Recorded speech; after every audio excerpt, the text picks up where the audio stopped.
What's good, everybody? Scoobert Dubert here. I'm about to chat with Martin, who is just this awesome, I'll let him say his last name, this awesome VR audio, 360 audio, spatial audio genius. And he's this awesome German dude who's going to break down what it means to do Dolby Atmos and how this affects everything from video games to music to cinema and all of the different things that are out there. You know, it's not just spatial audio. It's not just Dolby Atmos. There's a bunch of different kind of emerging platforms and ideas around this.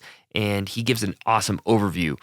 Like for the layman, for the professional, this is really useful information because it might help you buy your next car or your next sound system, or might help you, design your next great record and make awesome music that'll fill these awesome video games or something like that. But before I get into this conversation, I want to introduce our sponsor, DistroKid. So DistroKid makes music distribution fun and easy with unlimited uploads, and artists keep 100% of their royalties and earnings. 1 million plus artists rely on DistroKid to get their music onto Spotify, Apple Music, YouTube, TikTok, Tidal, Instagram, and all the major streaming services. Best part is, I got a 30% off discount. The best thing going out there. You just got to use our URL, and it also supports the podcast. Go to distrokid.com/VIP/love-music-more to get started. You'll be able to get your music out there. And even if you're just messing around or doing AI music, or you want to record a solo piano record or whatever you want to do, it's just great to have your music out there because then you can get feedback. Then you can grow and maybe you'll go viral. Really cool things also that come with DistroKid is that they help you walk through how do I get my official artist channel on YouTube? Boom, we've got you. How do I get my Spotify for Artists page? You can link up your DistroKid and that makes it happen. How do I want to make Spotify canvases, these little animations, these things that go with your songs that help increase engagement? They've got a tool for that too. So check out DistroKid. It is distrokid.com/VIP/love-music-more to get your discount and get started. Anyway, here is my conversation with Martin.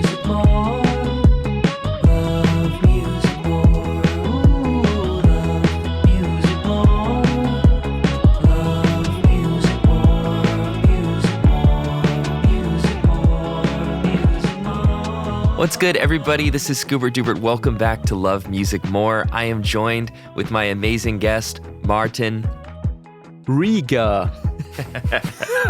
Okay, sorry, I forgot we did this. Fix it in post. Yes. So Martin. Also, what's your studio name? It's VR-Tonung, or Vertonung if you just pronounce it as it is written. It's a German pun, so I'm not sure if it makes sense to explain it because you can guess how funny it must be in German. So. Yeah, a small percentage of the Love Music More audience is cracking up right now. So the main thing that we're going to be talking about, if you couldn't tell with the VR bit, is talking about immersive audio, the future of audio, sound production, sound design, creating these virtual worlds. And obviously, we just had the Apple Vision Pro just get released. So we've got a lot to talk about. I'm really excited. First, I just want to start and ask you kind of, how did you get into this side of the industry? What attracted to you to this? Good question. I mean, I started as a film composer, so I do have a strong background in music, but turns out I can't do music all day. I mean, there are people who can do that, and props to them, congratulations, but after a few hours, I'm like, oh my god, this is exhausting. So I figured I also like to do some sound design, to do also recordings. So I ended up basically doing sound on vision, for films, for documentaries, commercials. But then suddenly a friend of mine was like, hey, do you know 360? How do you do sound for that? And I have no idea, but give it to me. And I wore a VR headset, it was if you put a smartphone into a cardboard thing. Yes, but still I was like, oh my god, this is the future, and I don't want to do anything else. So I did, and I basically declined every normal film job, podcast, music production job I had back then. I was like, now I'm VR-Tonung. I do the VR thing now, sound for VR. And I was so hooked of the possibilities that you can do with it. And I guess that's exactly what we want to talk about today, because everybody's immersive audio. Oh, that's Dolby Atmos. I'm like, no, that's just a tiny thing that you can do with immersive audio. But there's so much more also regarding music. So I thought people should know. I love it. And when was this? When did you kind of start your pivot to this? It was 2016 was a wild year, by the way. I'm not sure if you remember, but a lot of things happened actually. Like Facebook, they bought a little sound startup, which was called Two Big Ears back then, and made it their go-to standard, and also made free tools to mix for in ambisonics, like in immersive audio format back then. Also, YouTube said, oh, we will also want to support spatial audio. So since 2016, YouTube supports spatial audio for 360 videos, and because it always sounds like a very specific thing that I'm doing. But on the other hand, like millions or like even billions of people could experience it just on YouTube. So 2016, wild year. Also, Sennheiser brought out their Ambeo VR mic. I'm not sure, you may have seen this golden looking with 4 microphones in one, so that you can record immersive audio. So wild times at the right time, at the right space, I guess. And I realized that I want to be part of that. I love it. So I have so many questions. Maybe I should start with kind of what I just general public would be curious about. Do you need to have a whole bunch of speakers in order to experience this? No, you don't. Dolby wants you to buy a lot of speakers and to buy a lot of hardware, enabling you to have like this immersive experience. But spoiler alert, you just need normal pair of headphones. Even no special head tracking, whatnot technology, because we humans, we do have just 2 ears and still we can hear 3-dimensionally. So if the sound is mixed right or recorded right with special microphones and special mixing techniques, yes, but then still everybody who owns a pair of headphones can experience binaural audio, which is the term for this. But of course, we can get into the deeper terminologies, like why you would maybe buy special pair of headphones or special microphones. But long story short, this is why I'm hooked with headphones. Everybody has headphones, and if done right, you can mix a 3D audio for everybody. Interesting. So tell me a little bit about those special pairs of headphones. I'm not actually really familiar with this. Are there different ones that are tooled? I guess like the Apple Pro Max or something. Or exactly. There we go. Are they doing that? That's probably the most, I don't know, widely purchased, made for spatial audio kind of headphones. Yeah. You really need to be careful when you buy new pair of headphones, because everybody says, oh, we now support 3D audio. But as I just said, you don't need a special pair of headphones to experience 3D audio. So I would say it rather depends on the content. If it works good, it's not dependent on the headphone. But now there's like an extra step, which is called head tracking, which is basically like some gyroscope sensors in your headphone, and they know where you're looking at and how you move your head. And this is what Apple now calls spatial audio. Super confusing, because now everything is spatial audio and immersive and whatnot. So this is why I try to add my 2 cents, that hey, if you want to have head tracking, make sure you look for this type of spatial audio. And all it does basically is renders your sound in real time depending on where you're looking at. Because normal headphones, they just play back normally no matter where you look at. But with spatial audio, you move your head and the sound field rotates accordingly. And this is what got me really interested in the term, like with 360 videos. It's the same technology, but for sound. That makes sense. So then, like we were talking about earlier about a potential 360 podcast, where you would turn your head to look at one guest, you turn your head to look at the other, and with spatial audio enabled headphones, your head tracking would be able to kind of be like, oh, he's looking at X or he's looking at Y, and adjust the audio in real time. Exactly, but even for that, you wouldn't need a special pair of headphones, because the sound is implemented.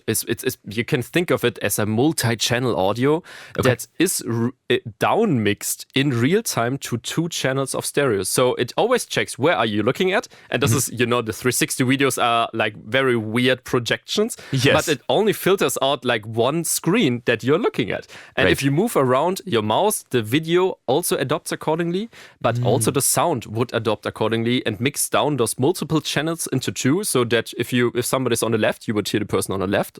But if you move to the person, it would move to the front to you. So this is the same thing for the sound. So on that point, is the mixing down to 2 channels, or like the stuff that at least Dolby Atmos was pitching on me on, is it's infinitely compatible up or down.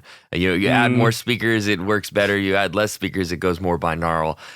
Was that a shift? Because I remember 5.1, 7.1 surround sound has been around since the 80s or something. what was the shift that was like, okay, now we've gone from surround sound to ambisonic or spatial or Atmos or whatever, fill in the blank. What was that? What was that change? Is it the down? Is it the down mixing? The fundamental technology under it is called object-based audio, which is, I'm not sure, are you familiar with that? Otherwise, Yes. I try to keep it short and No, not too please. complicated. But I took an Atmos course so that I didn't get too left behind in this world. Nice. But for the guests, I mean, there are a lot of people that listen to this podcast that are bedroom producers or just music fans, and so explaining what object-based audio even kind of means versus what traditional panning might look like. I feel like that'd be really valuable.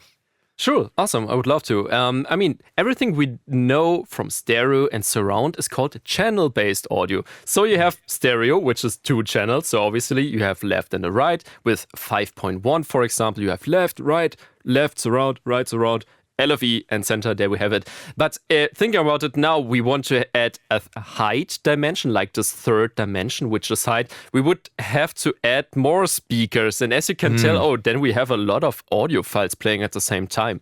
Yeah. So people were thinking, how could we solve this? And the solution is object-based audio. So right now, if you have a sound on the left, it plays on the left channel. You have a sound on the right channel. And if it plays in the middle, it somehow plays both channels at the same time, which is then mono, I guess.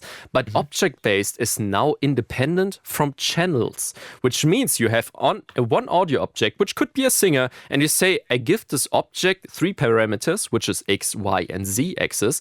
And depending on where you move around the singer, it is decoded while playing back. So while you mix, it doesn't really matter if you have 2 speakers, headphones, or whatnot. The information is passed through this object-based container. And when the consumer plays back, it would understand, oh, there's a singer and it's placed, I don't know, on the left front. And this is where it gets decoded. So it gets interpreted into loudspeakers. And this is where it plays back 3-dimensionally. So that's the idea. I hope the point came across. No, I like it. And the way that it ends up getting visualized in the Atmos renderer, I think really helps because there's these little circles that you kind of like little spheres that you can move around. And then it makes it easier to think like, okay, no, instead of panning on a knob, I have this little blob that I'm moving up or down or left or right, farther away from me, closer to me, and over my head. And then you can do all the panning techniques that you would normally do, automating faders of like flying overhead like a helicopter in a movie theater. Exactly. Yeah. And ideally, the technology is like the vision is you do one mix in an object-based technology, which could be Dolby Atmos or some competitor like MPEG-H, just to mention a few names. Cool. Yes. And the idea is to do one mix, and it transports on any sort of loudspeaker, soundbar, smart speaker, or even headphones. But it turns out it's not that easy because, as you can tell, it's a lot. There are a lot of steps involved to make this down mix, for example, for headphones. So some people were disappointed with how they listen to Dolby Atmos on headphones because it tries to replicate how we humans hear. And as you can tell, it's a complicated process. So you have a lot of compromises in the process, which is slowly what Apple tries to fix now. So long term, I would say this is the go-to format to mix something in object-based audio, and it plays back on any format perfectly, but that's unfortunately not really the reality as of right now. Yeah, so before we turn to some competitors, because I really want to talk about that, I'd love to just pick your brain on some of the things that I have gripes with as a mixing engineer. Oh, sure. So one of the struggles that I have adapting mixes from a 2-channel stereo mix to an Atmos mix is I do so many things that blur the speakers. So like things like crosstalk in a virtual Ampex tape recorder, or doing micro shift or these different pitch effects to be able to do these blends. When I shift my mentality to object based, it almost is like a different philosophy that I'm bringing to the music, a little bit more that it almost feels like a real world philosophy of like the guitarist is over there, rather than my head. It's like, no, the music becomes like one entity when I'm making a stereo mix, because I'm making very modern indie pop, whatever. I'm curious, like, have you found that the futuristic technology is at least in its design, made for older style of thinking about music? Or are you finding new tools and new ways to, push the limit of sound and create less like feeling of like the guitarist is on my left now and more like I am in a room surrounded by guitar and sound and a wall of sound kind of thing? I'm just curious on your perspective on vintage, Oh God, where should we start? I mean, let's do it. As you can tell, it's a huge shift, and even I've been doing that like for 8 years now. I still learn stuff where I'm like, oh, I've never really thought about that. And this is still, there isn't really a rule of thumb as of right now. I can just encourage to just mess around, and the good thing is see what works, and if it works for you, just keep doing it. Don't be disappointed when you buy 12 loudspeakers and it sounds worse than stereo. Then obviously you're doing something wrong, but you can make it happen. I mean, I heard very good examples, and I feel like that the people doing very good mixes are very experienced, and that's an unsatisfying answer. Everybody wants to have this shortcut. But what I can maybe one tip is what helps a lot is to really think of a sound's perspective. Imagine putting a 360 camera into your studio and then thinking of where would the musicians sit. And in a stereo mix, everybody would be sitting on one chair in front of you, which doesn't really translate into 3D audio. So maybe make use of the space. And this is what I really like to do, to record everything as realistic as possible, like how it was. And this transports really good into 3D audio. But recording stereo and then mixing it somewhere into your sphere is maybe not the way to go. I like that. And it is kind of an interesting mentality shift, because it like mixing stereo to me feels like you're looking from the conductor's point of view on stage. It's kind of everything is in between here and here, or like looking at, you're in the third row watching a concert. So it's all happening in front of you, and there's some spread, but a lot of it is kind of melding together. And then I love the idea of recording at point of source from that ambisonic perspective. So, before we get into that, because let's get into that, I want to talk about some competitors, because I know that Dolby Atmos has taken a lot of the air out of the room. We were talking Sennheiser. I think that Sony's got their own kind of version of object-based audio. Could you just kind of like give me the lay of the land and maybe help me find some stuff that I might be missing out there?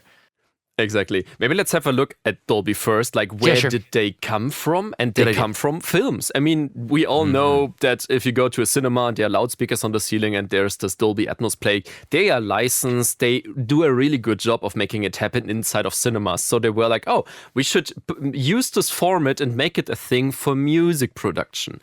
So this is why the setup is as it is, where I'm like, I would have done things differently, but that's another topic. And this is why it also doesn't really transport on headphones as good, because it was supposed to be played in huge cinema screening rooms. So this is where they come from. Then there's this competitor called MPEG-H. Unfortunately, not as doesn't sound as nice as Dolby Atmos. Everybody knows what it is. We're like MPEG-H 3D audio, which is the German invention, obviously, from Fraunhofer Institute, who invented MP3, for example. So they also have huge knowledge about what makes sense psychoacoustically. And you can now use the tools for free. They have something called, I think, MPEG-H authoring suite or MPEG-H production tool or something like that, where you can just download the free tools, and there you can mix object-based audio. And I wrote a very long article on which is the better format. And long story short, MPEG-H, there was like this competition for a broadcast. I think the Brazilian broadcaster, they had like an announcement, hey, we are looking for the next generation audio thing, which is next generation audio is literally the term also for this object-based and whatnot. And there were 24, I think, criterias, and Dolby managed to get 2, and MPEG-H did all of them. Wow. So there's so much power under it, especially not only the 3D audio aspect, but also what I find interesting, the interactivity. Imagine you're watching, I don't know, a Super Bowl, right? Yeah, and then you can just mute the commentator because you're annoyed of the commentator. Currently, you can just raise the volume for the whole mix, but you can't really adjust any sources, and this is what object-based audio can do. You can adjust the objects if the broadcaster gives you the possibility, and Dolby doesn't support it, despite they claim we can also do that, but they cannot. But MPEG-H can do that, and this is already happening in Korea right now, as I mentioned, Brazil. So I see it in a way of a broadcast, because that has way more advantages. They're not focusing on cinemas, because this is where Dolby made a good job, I guess.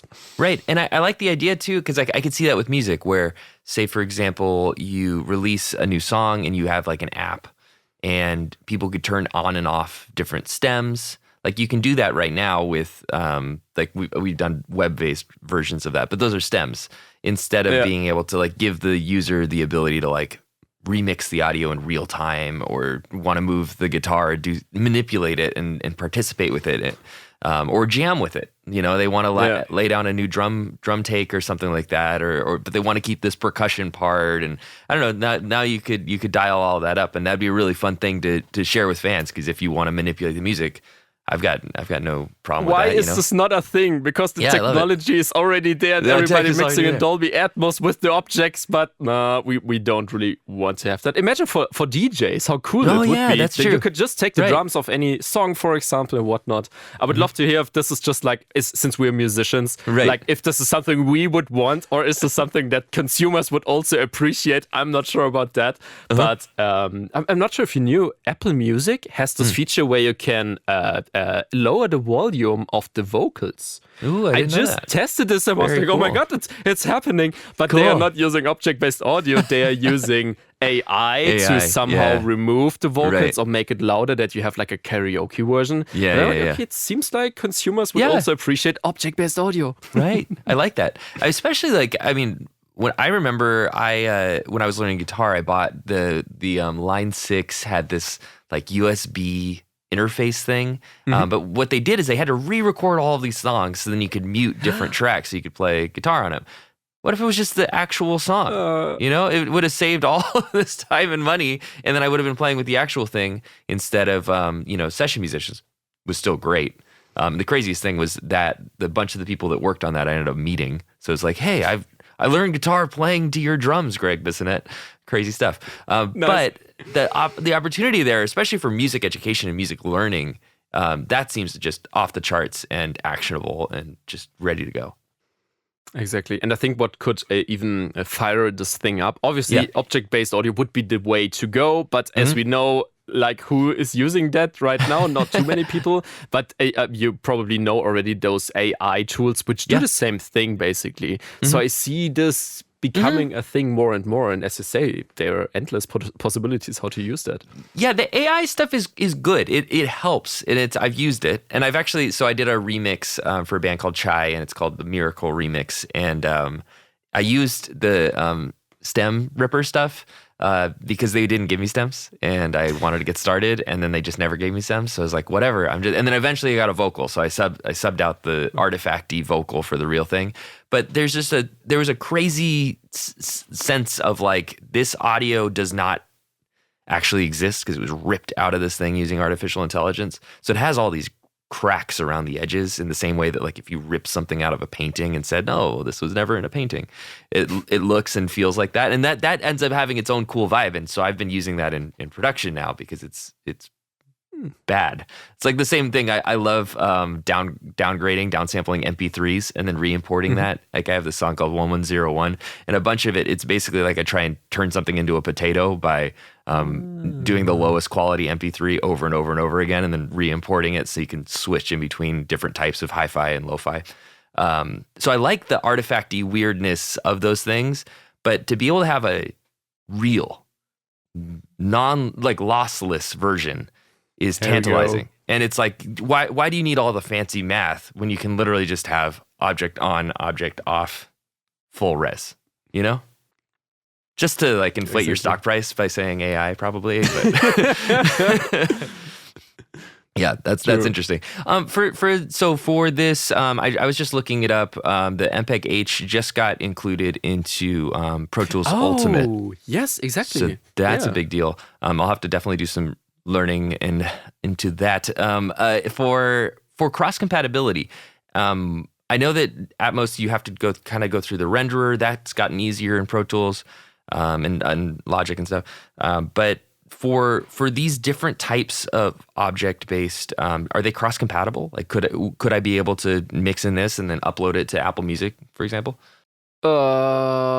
It depends. Depends. And yeah. honestly, if I answer now, my answer will probably be outdated in a few months because change is happening so quick. As you mentioned, I totally forgot it's now in Pro Tools. Yeah, that's I think, unfortunately, as of right now, not too much compatibility, but there's like this audio definition model, which is also becoming a thing as a container format that that it somehow remembers where your objects are. Cool. But I guess this is not really what Dolby wants because they want.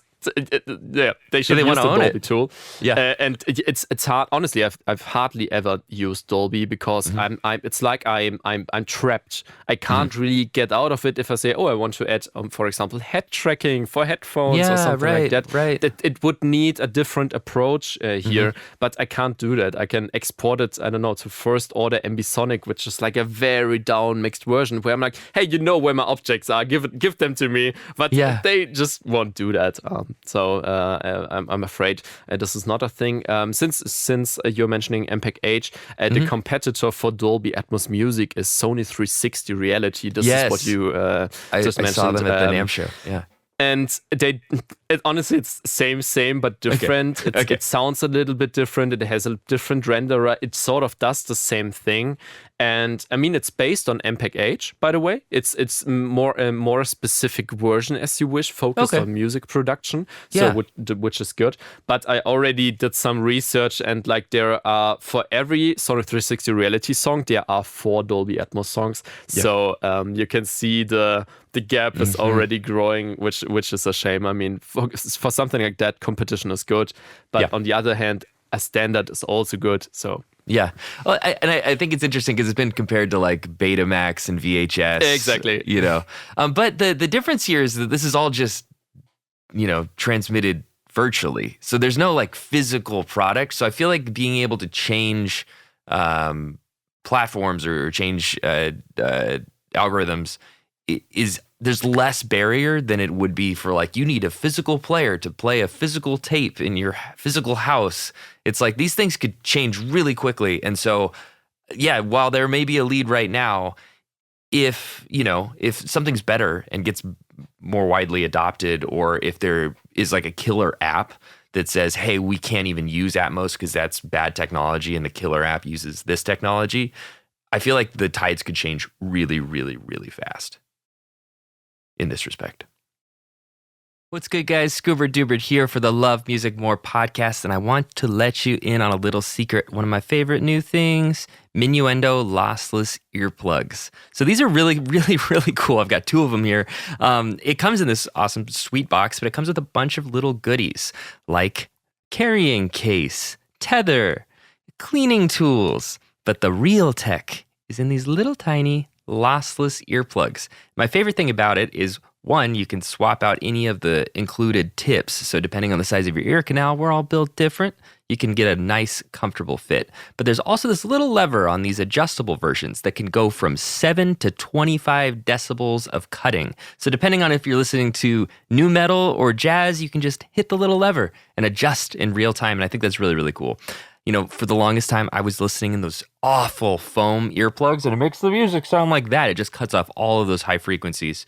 And so I was always tempted to sneak them out a little bit. Oh, it's my favorite song, no earplugs. And then you get hearing damage. You have tinnitus after the show, and then you come back, you want to work in the studio, and guess what? Your ears aren't right. And that's why I love Minuendo, because you can just pop these in and have full fidelity with these lossless earplugs. There are 2 different versions. One is adjustable with the little lever, and then this one is fixed at 17 decibels. So check out Minuendo, Minuendo.com, or you can search them on Amazon and find Minuendo earplugs today.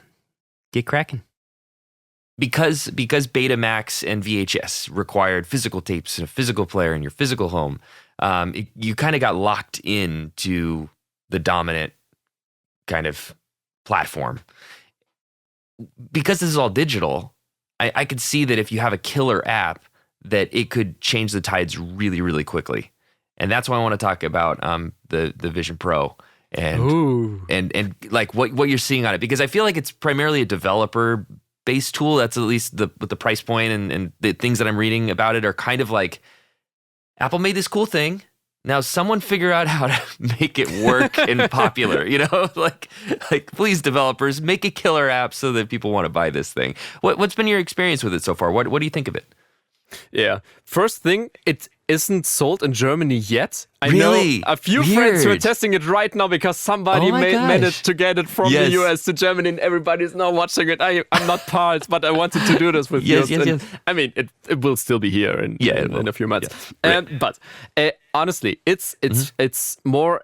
I'm not sure if the question, where's the killer app, is the right question. It's more like, what does it do with every other competitor? Because as of right now, there was HTC and Meta, obviously, with their metaverse.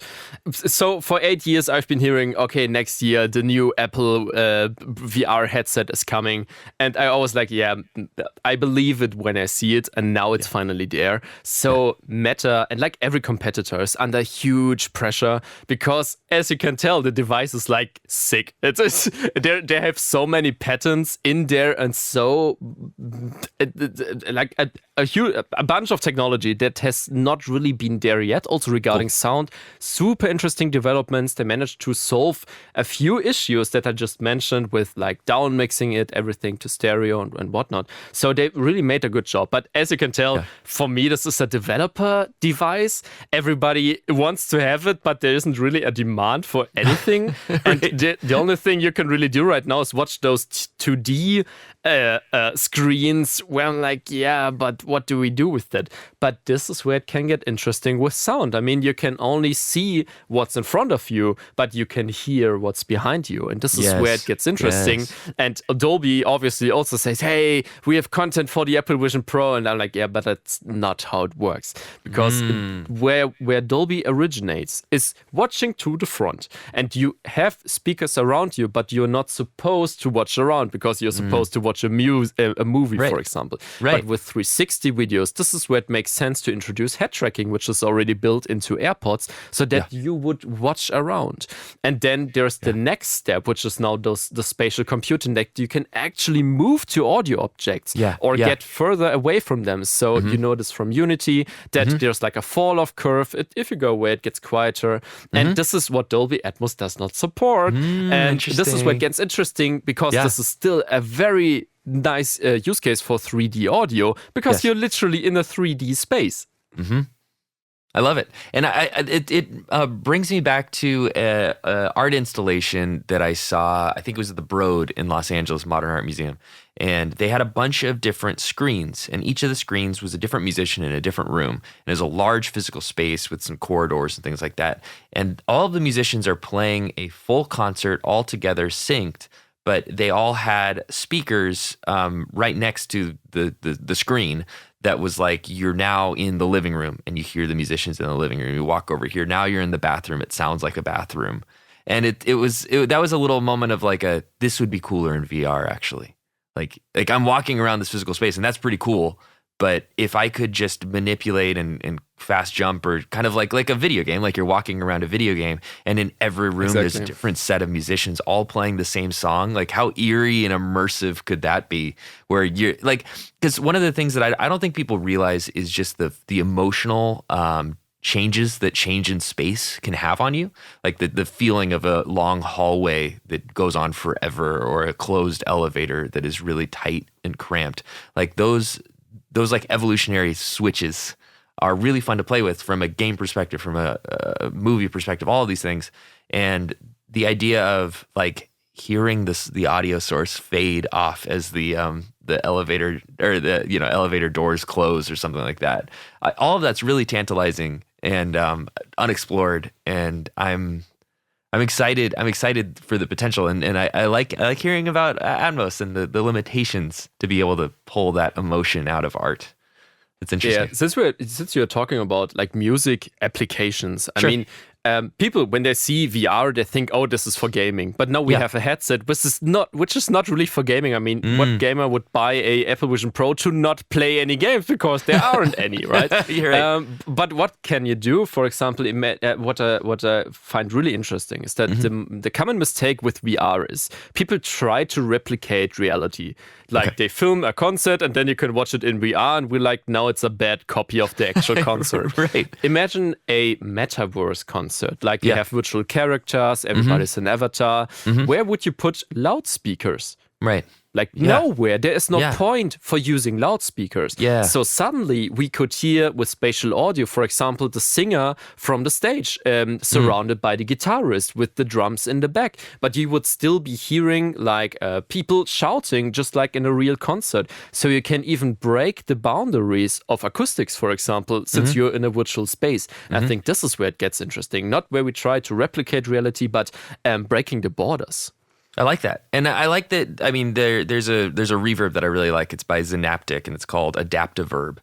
And the premise is it's a reflectionless reverb. So it's not trying to have any amount of early or late reflections or delays.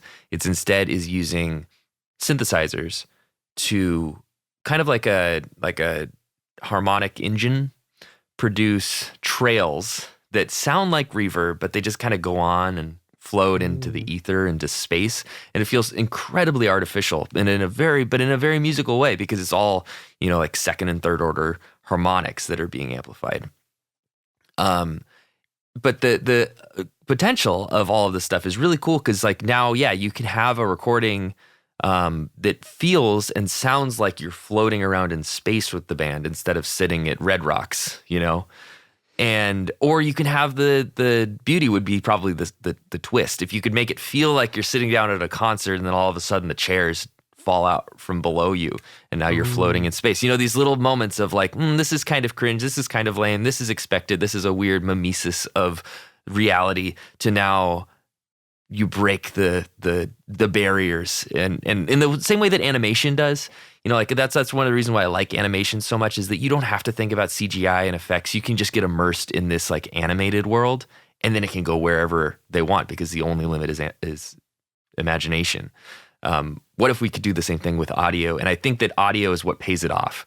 You know, like if you've listened to like a great video with really crappy underscore, it just doesn't hit the same. You know, audio is the thing that makes something real. In my humble opinion. I mean, you're in a 3D space. It makes so much sense to use 3D audio. Obviously, you could just play back your stereo and look around and see the chairs floating away. But it won't get you into the space. And this is what spatial audio can really give you, like the feeling of presence of yourself, like your body in the room, but also with, I don't know, the musicians, for example. Yeah. And this, again, is like the approach of think about the perspective if you want to get started. Don't just throw audio objects into your scene and then move them around like 8D audio all circling around your head and whatnot. But really think of a setting that you would want to hear. I guess that's the way to go, and not everything is mono and then we have mid and center. Like think of it like mid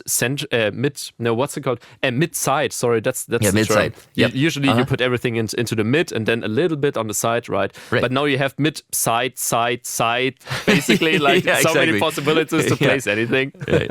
And I love that. And I love the potential too for density. Like that one of the things that I like about stereo mixing is that it allows you to do more stuff. Like you can have a little tiny flare that only happens in the back of your right ear, and then all of a sudden it clears up the mix, because now if it was in mono, there would be this other weird thing that's distracting my ear, but then it's all spread out in stereo. Now I don't mind that there's some little dissonance kind of off to the side. It ends up adding vibe. The idea of now you have a sphere around you. You have all of these different dimensions of possibility of like tension, release, simplicity, complexity that even in the stereo field just doesn't allow you to do. And I also think that the music consumer has gotten more used to intense sounds. Like there's more intense stereo than there was before. And even like a lot of my old school audio friends hate it because they hear this like, oh, it's so stereo, it's gonna sound so bad in mono. It's like nobody cares, old man. Exactly. But take your mono speaker and go elsewhere. Like. But now we've got to be able to have another part of the playground. I think the biggest thing is like trying to find the concept that you want to chase. And I think that's what I'm having fun right here thing is like thinking about like the chair falling out from under you and now a different reverb comes into the space. Or like a adventure through time of like very vintage to very not vintage.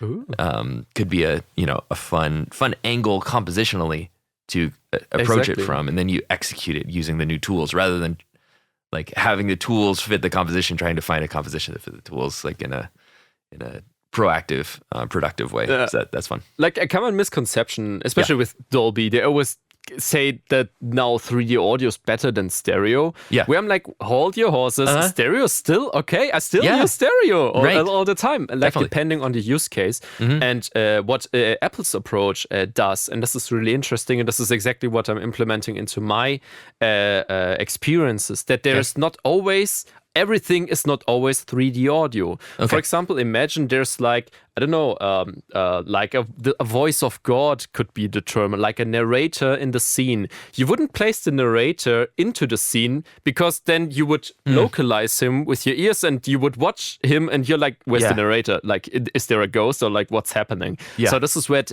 makes sense to have something called in-head localization. Basically, you move your head and the voice stays inside your head. It's not coming from a 3D space. And this is what it's not possible with Dolby Atmos. And this is why I'm always like, Dolby Atmos is not made for head tracking and also for spatial computing because this, it's called, what's it called? Non-diegetic. To throw in some terms, which is basically a sound that's not part of the scene, but it can make sense to add it as an addition. For example, a bass, you can't really localize a bass anyways. So why put it into a scene? Because it would just get narrowed down. It would lose probably a lot of its punch. And since we can't localize it, you could make it an in-head localization and use it's something called like a head-locked stereo track, for example, which is then not rotating, but it still maintains the punch from a stereo. So you can still, like the way to go for me is to have the best of all the worlds, like best of stereo, best of channel-based audio, which makes so much sense for reverbs, for example,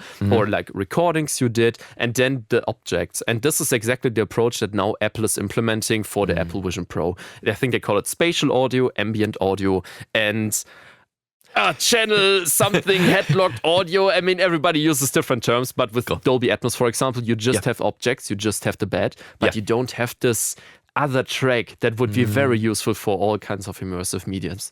Yeah, and that's a great point too, because that is one of the things that I find lacking from Atmos mixes is that like not everything wants to fit in that box. Like there might be a synthesizer that is literally just there to fill like 150 hertz. Like it is not meant to really even be heard. It's just meant to be felt and provide like, because a lot of times when I'm mixing, I'll be pulling out a lot of like 150 to 250 hertz because it adds all of this weight and it's so additive, especially with proximity effect. The closer you are recording to a microphone, which you sometimes need to do to get modern vocal sounds, these kind of whispery things like the Billie Eilish kind of things. So you're pulling that out. And then eventually you look at your mix and you go, oh man, like I don't have enough of this thing now because I've been pulling it out of so many tracks. So you add back in like a Juno to give it a little bit more heft and then allow all of the vocals and things to be airier and float on top. But when I've done object-based, I localize that Juno and I don't want to. It's not even supposed to be seen. It's supposed to be like the wallpaper, the flooring or something like that the rug goes on top of. And so that's a really great kind of way of thinking about it is instead you localize it in the head with a bass guitar or something like that. And then that creates just this unit, that foundation that everything else can float on top of. Exactly. Foundation is the word. Thank you. Yeah. No problem. And then add your objects on top and still it maintains the punch that you know from the stereo, but also the spatial effect. Yeah. Otherwise, some songs, they are so spatial that it just falls apart, I feel like. Interesting. I mean, but also doing this comparison between like stereo and Atmos is a bit like what's it called? Apple and Pears is the German term for Apple that. and Pears? The German equivalent. It's Apple and Pears. What is it in English? Pears. Apples and oranges. I thought you said beer. There we go. I thought you said beer, and I thought that would have been the most German thing ever. It's like comparing apples and beer. Okay, but it gets the point across. It does. Yes, it does. That's it's the stereo is the use case is just a little bit different. But this is why I'm always criticizing Dolby. 3D audio is not necessarily better than stereo. It's a different experience, and it can help some of the songs, but it can also be bad for some of the songs. I mean, I never really heard a good metal song because it just lives from being right into your face. Right. And now suddenly you have the guitars and singer in front of you and something around you, and I'm like, and this roominess which just destroys this punch. I don't know. I like that. That's a great point. And I feel that for a lot of things, and I think that's the reason why a lot of like hip hop Atmos mixes that I've heard is so focused on doing the Atmos stuff with high end, like hi-hats and swirls and noise filter stuff, because they want to keep the punch. They want to keep as much as you can in front of you, but you still got to do a little Atmos-y thing so that people feel good that they turned on the Atmos version. So you put stuff going over your head or whatever. So that's a really interesting point for exporting to Vision Pro or to these other formats. So how would you do that to be able to preserve like what we're talking about? Being able to headlock, and I'm assuming that that's using the MPEG-H format to be able to achieve that. How are you actually getting those ideas, those sounds into the headset? Oh, asking the real question, because this is where you are trapped in Dolby Atmos, for instance, and you just can't really solve that. I mean, in Dolby Atmos, there's this feature like where you can add near, mid, far, off render modules to headphones. Okay, which makes sense. Yeah, for headphones it works. Like you can, which is basically the in-head localization. If you switch something off, it won't apply any artificial spatialization. Okay, but as soon as you add head tracking, Apple ignores the metadata from Dolby and changes it back to the position where this object is. So if you have your bass in the front, and you have to pan your object somewhere, which is the approach from Dolby. So if it is in the front, and even though you switched off the binaural rendering, as soon as you have head tracking, it's switched on again. So you suddenly have reverb on your bass, which is probably not what you want. But and I mean, audio engineers are freaking out because of this, because suddenly the mix sounds differently. Yeah, of course. And from my perspective, all the mixes haven't been mixed with head tracking in mind. No. They have been mixed with the intention of, please watch to the front and don't do this. Right. And this is a problem. But I think Apple went with Dolby because they said, hey, we still need content. And we need to make people excited. And if there's no binaural rendering on the bass, like who cares, right? I guess this was the thinking underneath it. But if you watch to, there's now this reality kit, which is like the developer tools for Apple Vision Pro, and they have the same approach as I just mentioned with ambient audio channel and audio objects, and this is where you can make it happen just like you want it to be. But obviously then you would need to build your own app and implement it into a game engine and whatnot. So it's still really a pain to deliver spatial audio. Although I mentioned, hey, YouTube supports spatial audio, but then you would have to upload your file, and maybe that's not for your client. It doesn't need. Doesn't want to have it public, and it's the standardization could be better. That's interesting, and that makes sense because it's early technology and it's on the vanguard of stuff. So it makes sense that would be where a lot of the growing pains would be. Sorry to interrupt this very important broadcast, but it's time for one more advertisement for myself for this podcast. What I'm asking for is for you to rate it 5 stars, share it with your friends. This is like the most important thing for this podcast to grow. So if you want to do this, you go onto the podcast screen, right? You click on the ... on Spotify. Under there, it says rate show, and you go and you click it. 5 stars. If you could do that for me, that's the best way for the algorithms and all this stuff to share it out with the world. I know that it's a lot to ask, but if you could please just hit those 3 dots and then a 5 star, it would really help us out and helps us, get the word out and spread the love of music. So thank you. If you're listening on YouTube, you know what to do. Like, subscribe, all that good stuff.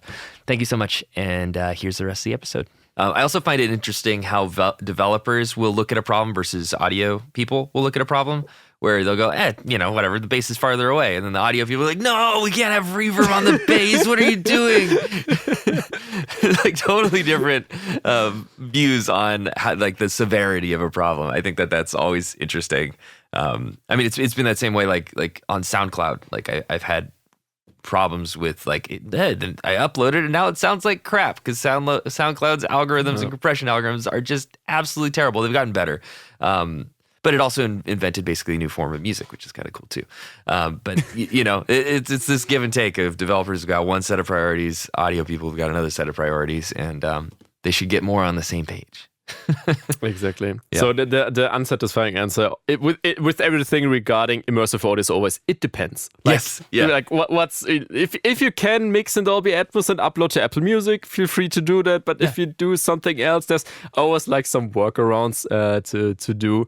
This is why I do more and more coaching. I mean. Yeah. Obviously, if you Google for 3D audio, chances are you end up on my page somehow.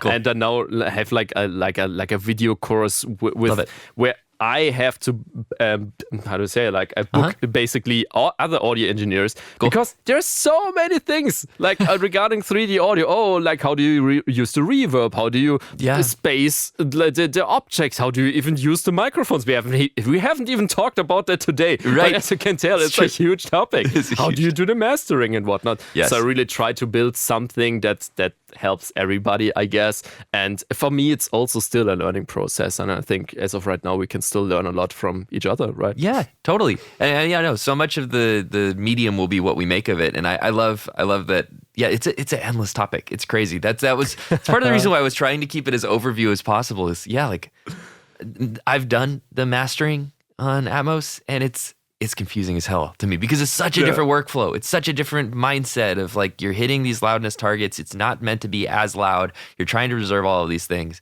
versus on normal audio mastering. It's like, let's slam that limiter. Let's get the gold clipper out. Let's, all of these different things. It is, it's just a different world and a different goal set, I guess. Like you're trying to preserve things rather than trying to meld things. I'm not exactly sure how to put it, but that even is a big challenge. Again, it's like how much freedom you have from the artist. I mean, I know studios, like one guy in Berlin, he already made like 400 mixes in Dolby Atmos, but he always has to take into account the stereo mix and not be too wild, but take what works from the stereo, keep it in the stereo, and from then maybe put objects around you and see what it does. But still, always the reference is still the stereo because you don't want to mess with the labels. Like, why does it now sound so differently? Like, what the heck is happening? Right. And honestly, labels really don't understand most of the time what's happening. The artists mostly don't care. So this is why I can just recommend try to get involved as early as possible. Don't just do an upmix. Try to really build a composition even in 3D. And this is where it gets interesting. And this is where we get into this, record it as it was. Because this is where you have this, it just, everything starts to fit together. But as soon as you separate everything and try to make it artificial, for me, it doesn't really work. Interesting. So are you talking about using then specific microphones and gear to input the music in order to achieve that? Yeah, for example, I mean, there are multiple possibilities of, we mentioned the VR mic, there are another rigs, like I feel like every audio engineer has his secret setup of pointing microphones all over the place. I mean, most of the time it's a bad approach. I mean, the bad in Dolby Atmos is 7.1.2, so some take this as the approach, but some of them also have, I don't know, like, do you know ORTF 3D, which is basically a cube with 4 microphones pointing to the bottom and 4 to the top. And then you convert it into objects. It's from Schöps, also a German sounding and manufacturing company. And this is also a thing in broadcasting because it's still pretty small, but huge in its sound, for example. Cool. So long story short, it's depends on your studio. Do you even want to record the sound of your studio? I mean, they're like Abbey Road studio. Right. You would be thinking, hey, that's the sound I want to have, but random studio in I don't know where. Do I want to have it spatial? Nah, well, probably not. Well, and have you found anything like, so for example, one of my favorite plugins right now is Universal Audio Sound City. It's a reverb reamper kind of thing. And basically what that does is the premise is Sound City, which doesn't exist anymore. You're able to put your audio into it. It sounds like it was recorded there. It's actually really good. It's pretty convincing. I don't use it. Maybe I use it a little bit more off label because I usually mix it in like 1%. Just to give it that sense of like it's in the place. Have you found anything that kind of can capture a little bit of that as though you're using, say, for example, an IR response to that Sheps or TF3D or like in a really good room? You know, that would be the ultimate for me so that I wouldn't necessarily have to buy the $4,000 microphone and have $1 million recording studio. Instead, I can buy, use my little UAD sphere and do a model of it or something, like, have you seen anything that perks your ear up like that's convincing or that's close to the real thing? I think what we really would need is, as you say, like an impulse response of like all the rooms or that you can tweak. And honestly, this is such a pain still that I do the recordings and I add my objects and it works. But as soon as I want to fake another room, I have to depend on the reverb presets and have to tweak them, and still it doesn't really cut it. As soon as you add head tracking, you have like multiple parameters that you don't really want to mess with. I mean, if you mix it in stereo, I feel it's a bit easier to fake a sound. Like as you mentioned, you just mix it in 1% and that's cool. But I feel like there's this trend of virtualizing your studio, like reference your mix in Abbey Road Studio or reference your mix and whatnot. And I would like to know like what you think about this, because are people so in love with their studio, which is what I feel, which is perfectly fine. They know their studio, so why would I fake another studio? I mean, we do the card check, we do the, I don't know, headphone check, but isn't like mixing in another studio more confusing than helpful? Or what do you think about that? I think it's all just hype. Like I think it's completely worthless. Like less than worthless, actually, is my because of said reason. Or like I know what my headphones sound like. I know what my speakers sound like. I can mix. I have mixed stuff in these headphones that have played in movie theaters, and they never touch speakers during the mixing process. I checked in speakers and stuff, but I know what these are going to sound like versus a full-on movie theater. Why do I need Abbey Road to tell me like what my headphones sound? I know the pros and weaknesses. I know the dips. I have that internalized. If you work in your studio enough, you know it. You just have to trust your gut. I think it's just people falling in love with the hype and thinking like, oh, I can. Even the SonarWorks stuff that is supposedly makes your perfect flat even response.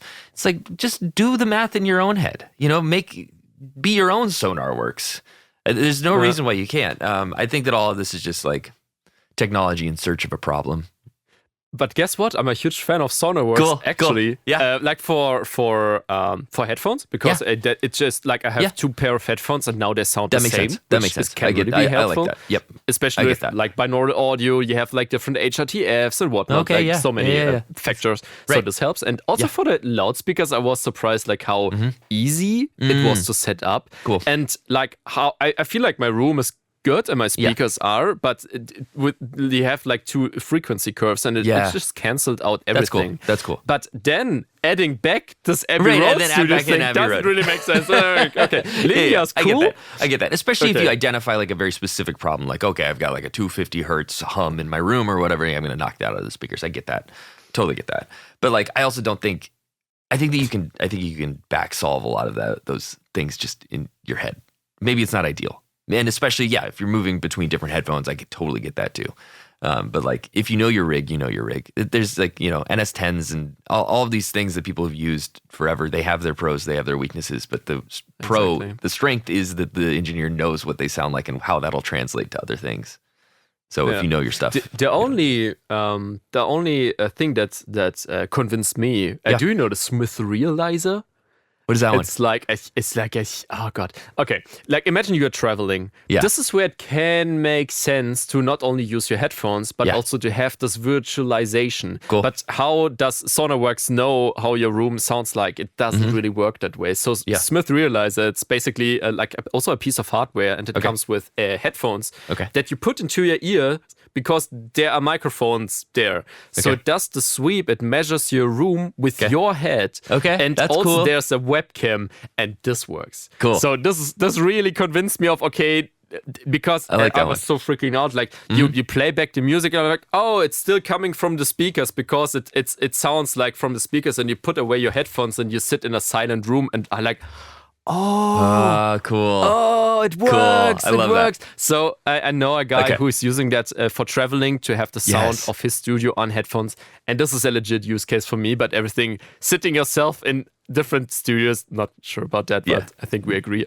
Yeah, I think we agree on that one. And I'm sure plenty of other people disagree. And I like whatever helps your process and your mixes, go for it. No shade. That's just my personal opinion.